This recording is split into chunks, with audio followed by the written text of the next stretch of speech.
Praise the name of the Lord. About 2 weeks ago, PF started and he focused on Elijah, one of the prophets who spoke to Israel in a very interesting time of their idolatry. Amen. And he focused largely talking about a lot of the misunderstanding that we have in the body of Christ as to the kind of people that God will use. And then last week, Pastor Eke came on board and spoke about Rahab. I won't call her the harlot Rahab, but she spoke about Rahab, amen? And again, how God used her, somebody who was very unlikely and who had a stigma, so to speak, to her name. And that God, in spite of our stigmas and whatever we may think of ourselves, God used Rahab, and she was now found in the lineage of Jesus Christ. Amen? And so today I want to continue down the same path, but today I'll be looking at a man named Gideon. Amen? And just to give a bit of context, I want to read Judges chapter 6. Judges chapter 6. Now, God delivered his people from Egyptian bondage, telling Pharaoh, sending Moses, emissary to Pharaoh, and he told him repeatedly this very refrain: let my people go that they may worship or that they may serve me. Amen? God was crystal clear as to why he was saving his people. It was not an afterthought. It was not an incidental issue. God was deliberate. Let my people go that they may worship me. And then we saw an amazing exodus. The children of Israel left Egypt on one fateful night. And after experiencing 10 plagues that were amazing, not only that, they got on this journey and they began to see all manifestations of God's power in their lives. The Bible says their clothes didn't get old. Amen? They weren't sick in their bodies. There was a pillar of cloud that went with them every day, unfailingly. There was a pillar of cloud that was with them every night. Amen? They ate manna, divine food that you and I have not eaten. We eat McDonald's, they were eating manna from God. Amen? And all kinds of wonderful things they saw. And then finally, they came to Jericho in the beginning of a conquest to overtake and possess the promised land. And then last week, Pastor Eke talked about Rahab and how through Rahab, God did a mighty work in the land of Jericho. Not only that, then they marched on and they began to possess other parcels of land. Amen? And then here they were. They finally came to a place of rest and all was good. But God then found out that his dreams weren't coming to pass like he thought they would. Because at the very beginning, what he said to Pharaoh was, let my people go so that they can worship me. But what he soon found out was that the people had left Egypt, but Egypt was still in them. Amen? Right. They were very quick to worship and follow after other gods. Amen? And so we get to this story in Judges chapter 6 and from verse 11. Now the angel of the Lord came and sat under the terebinth tree which was in Ophrah, not Oprah, which belonged to Joash the Abizrite, while his son Gideon threshed wheat. Y'all didn't get the joke. That's one. While his son Gideon threshed wheat in the winepress in order to hide it from the Midianites. And the angel, I want you to get this, please. And the angel of the Lord appeared to him and said to him, the Lord is with you, you mighty man of valor. Gideon said to him, oh my Lord, if the Lord is with us, why then has all this happened to us?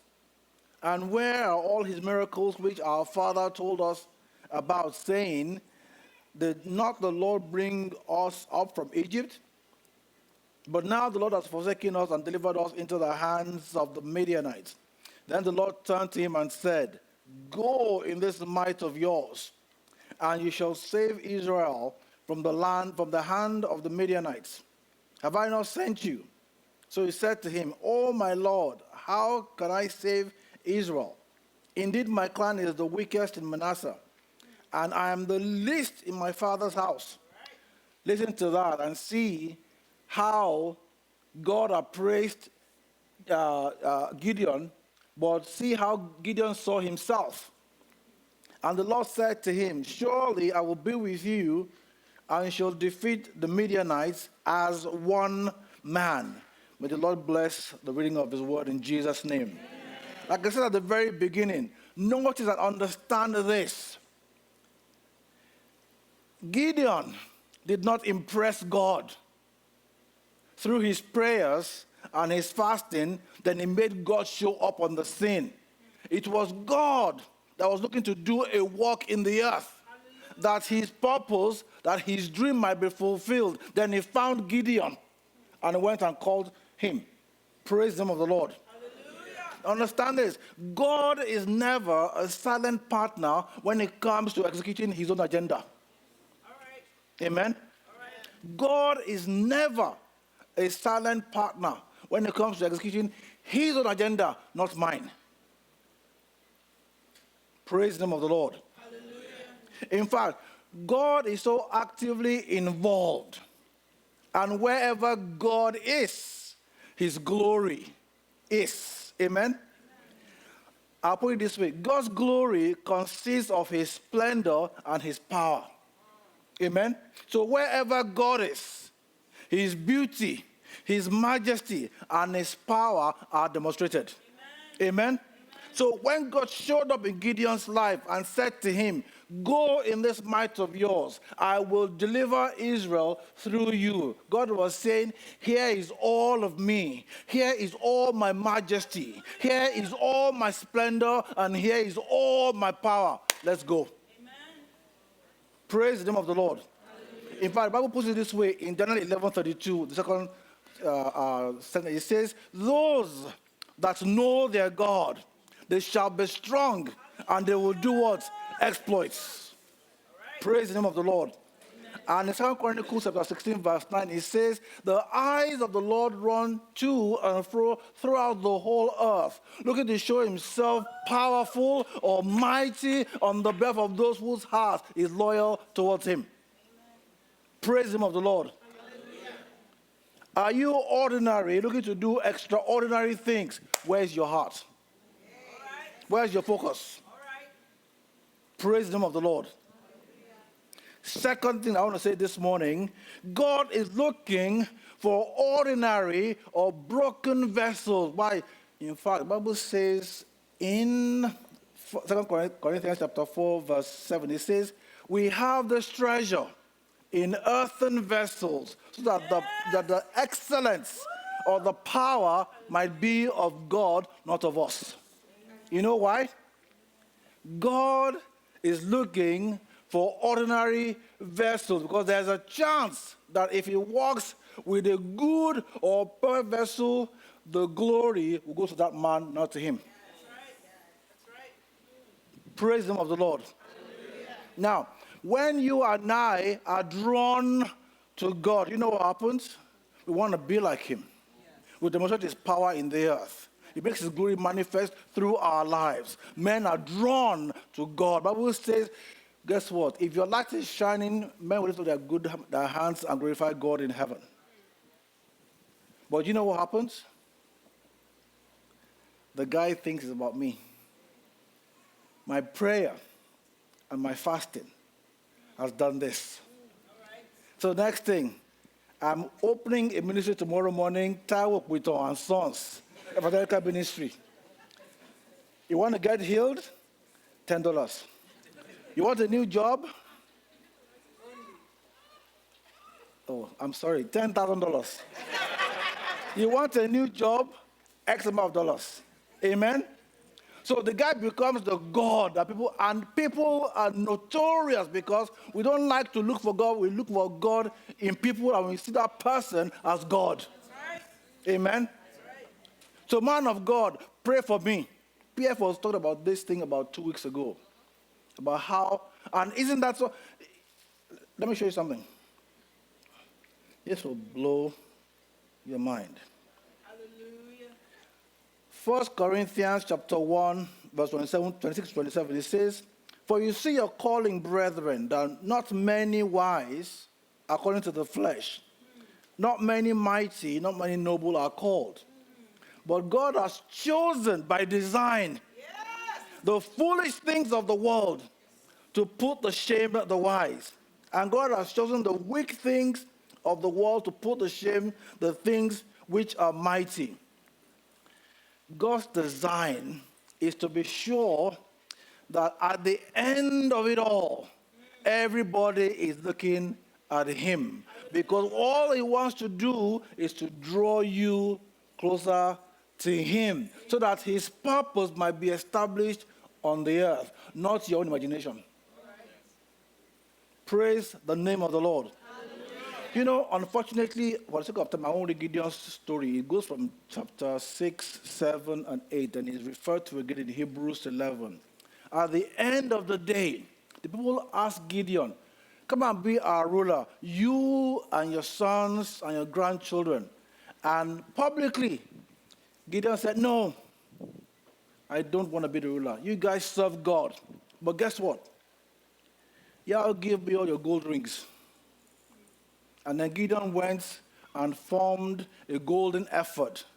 And then he put the ephod in his village so that people can come and look for him in his village to have the answer, to have their prayers answered. The Bible says at the end of it, the people began to worship that ephod. They began to worship it.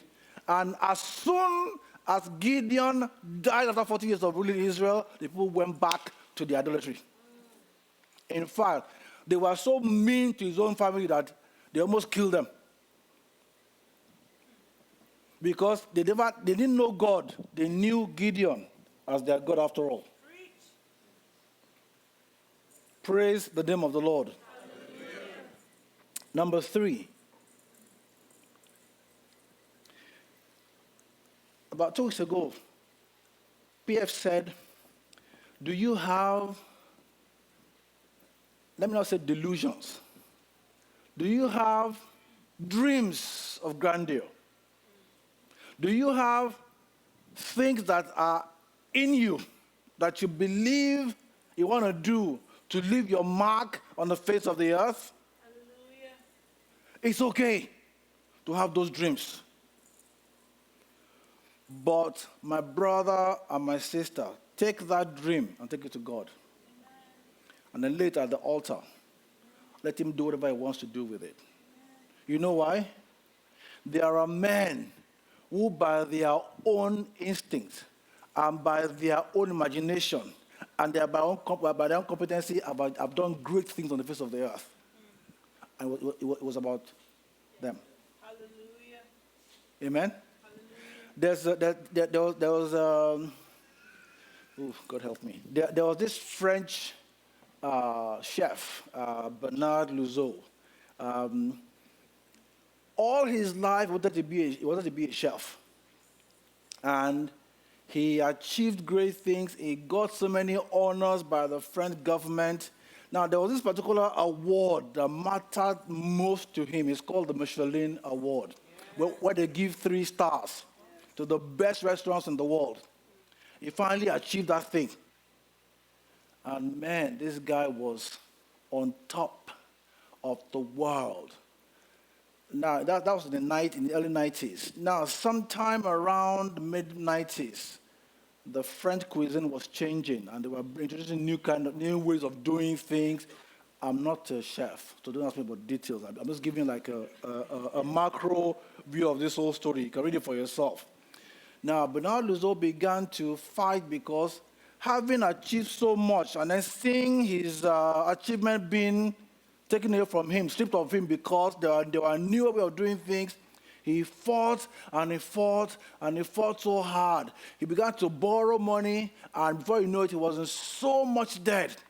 To add insult to injury, the Michelin group downgraded his restaurant from 3-star to 2-star. By 1998, he killed himself.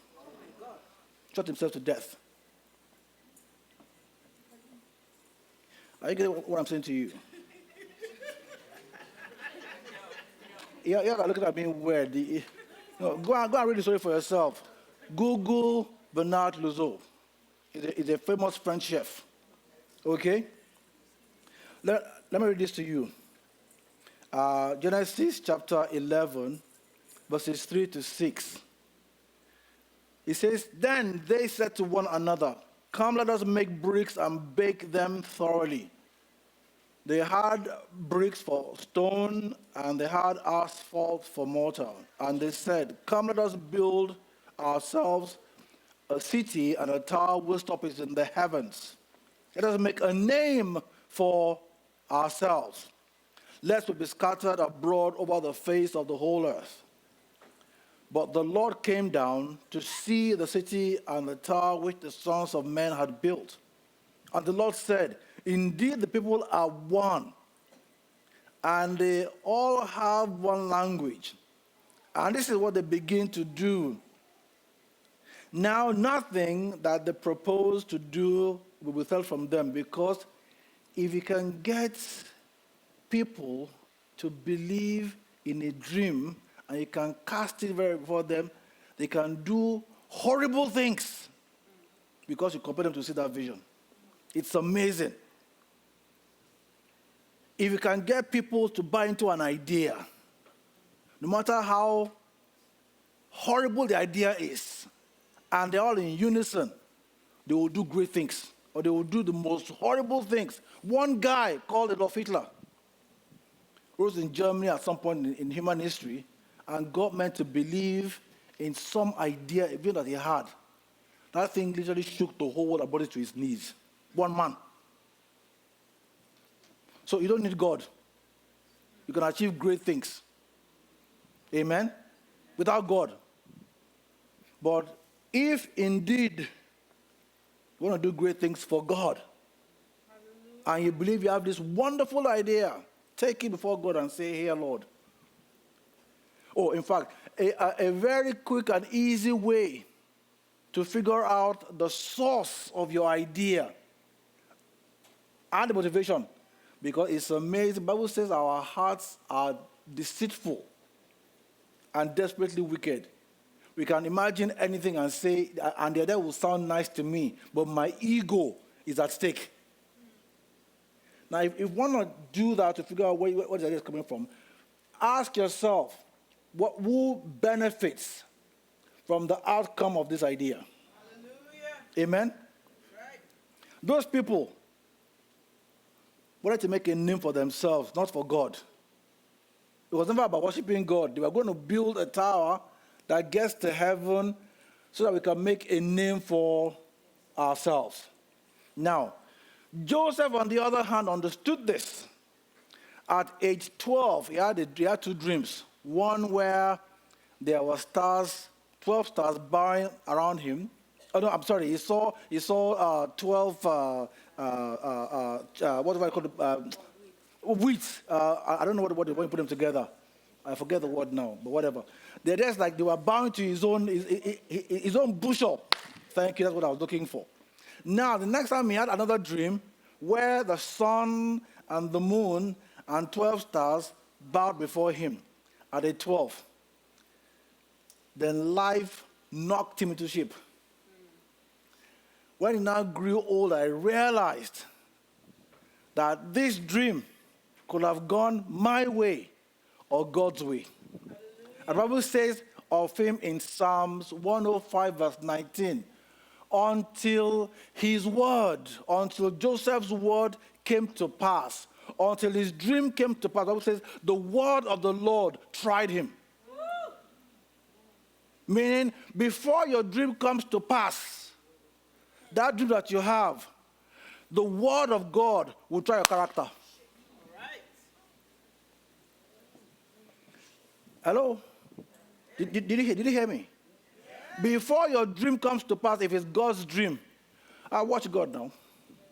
We will know who owns the dream after all. We'll figure out whose dream it is, whether it's your dream or God's dream. And what? Now, notice what I'm saying. Not your performance, your character. Can you see the difference, what I'm saying? Not your performance, your character is what God is going to try out. And then we'll see. before you get into that dream. Number 4, be mindful who determines your worth. Be mindful who shapes your identity. Now, all of us are what's the word now? We are, I'm sorry, this word escapes me now. We are all creatures of habits. No, that's not it. We are shaped by our societies, our communities. So you see success through how your community defines success. Yes. Amen? Right. Does that make sense? Right. Okay, good. So people tell you what success looks like, and then you aspire to it. The truth is, so you need people in your life. In fact, when you are a Christian, the Bible says you have the ministry of reconciliation. So it's about people. Hallelujah. But be careful lest these same people destroy you.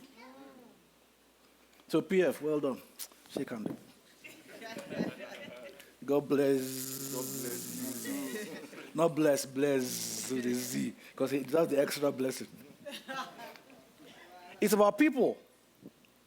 But be careful lest people destroy you. Go ask Moses. Amen? Now, this is what God says. Watch this. In Isaiah 43, verses 3, 4, and 5. I am the Lord your God, the Holy One of Israel, your Savior. I gave Egypt for your ransom, Ethiopia and Sheba in your place.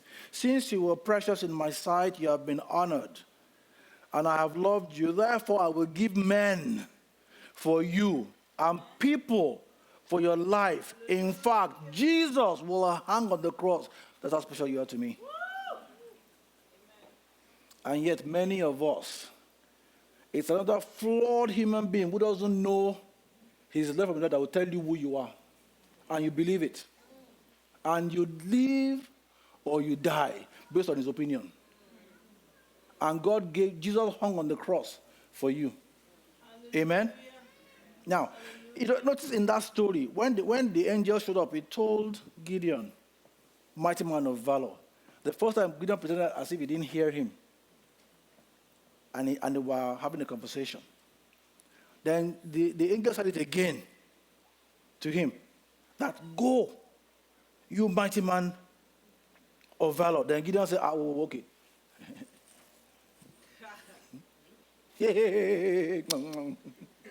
Because it's like, what a joker. I said, no, I'm with you. In fact, you will defeat a nation as though you are beating up one man. That's how powerful you will become. It will be as though I have to fight Femi for the last of all of you. Will be reduced to this life. And if I beat him, I have all of you at my beck and call. That's how God elevates you. That you alone can shape the destiny of people by your actions.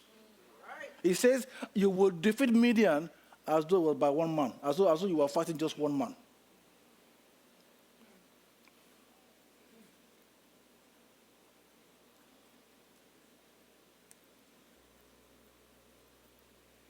So let me ask you, who is shaping your sense of self? Who is determining what you think about yourself? Can I be honest with you? I'm 52 years old, and I've realized that my brother and my sisters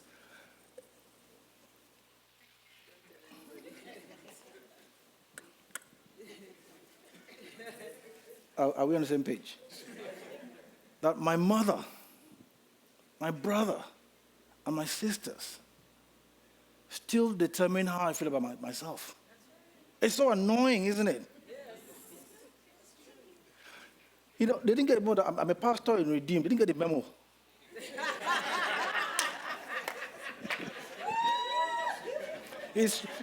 You know, my kids still see me as dad. Did you know that I'm a pastor? That people say, good morning, sir, good morning, sir. I don't do any of that. It's so annoying, isn't it? Do you get the point I'm making? There's still someone who still sees you as that knuckle-headed 10-year-old kid that you were maybe 20 years, 30, 40, 50 years ago. And they never want you to grow up. They will never accept your change. They won't accept it. Hey, you. Yeah. when, oh, I'm going to sit down. You get where I'm going with this? I'm trying to say this to make it sound funny, but the truth is many of us at this moment are still living our lives by their old assessment of who they think we are. Top it. God gave men in exchange for your life. He killed the Egyptian army for you. He left men in the wilderness for 40 years to die that he may show you a new covenant. How dare you reduce God to another man's image of you? How dare you? How dare you? I'm trying to describe to us the kind of ordinary man that God uses to do extraordinary things. Amen? Amen. Praise the name of the Lord. And the final point I'm going to make this morning, number 5, is those whom God partners with to do extraordinary things are concerned about his agenda, are not concerned with mundane things. That's the difference. God will walk through this house and look at every life. And we are all ordinary.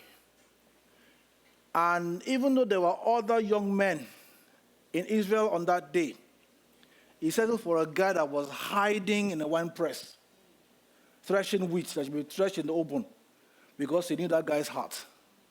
He knew that young boy was concerned about his kingdom. Amen? Remember the story that God told them, let my people go that they may worship or serve me. That was the beginning. That was all God had in mind. But here we are. His purpose is not being fulfilled. So he came down and saw this guy and said, go in this might of yours. I'm going to prove this to you. Matthew chapter 22. This is a bit of a long read, 8 to 14, and then we'll wrap this up. Matthew 22, 8 to 14. I want you to hear this story. This story is somewhat sad, but God will help us this morning. Then he said to his servant, the wedding is ready. The story, Jesus Christ is describing a parable of what the kingdom of heaven looks like. And a king was having a wedding feast for his son. And he had invited people to come to this wedding, but they never showed up. They gave excuses.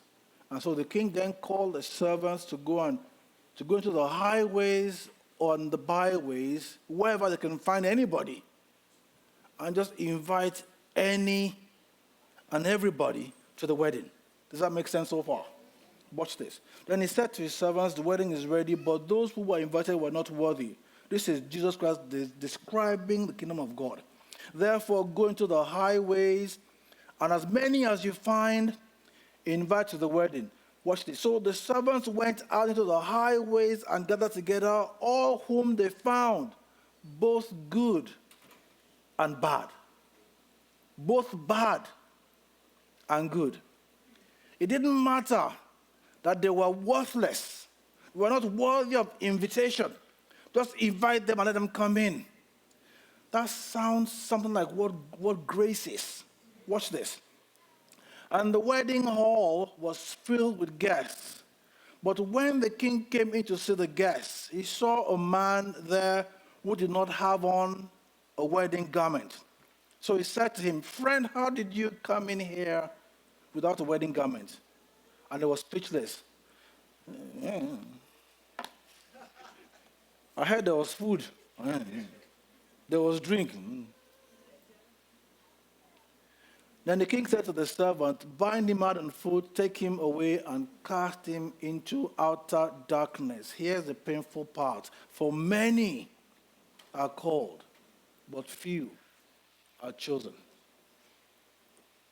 Do you want to be chosen to do extraordinary things? What is your concern? What is your focus? That guy cared enough to come and eat the food, but he was so disrespectful to the king and his son.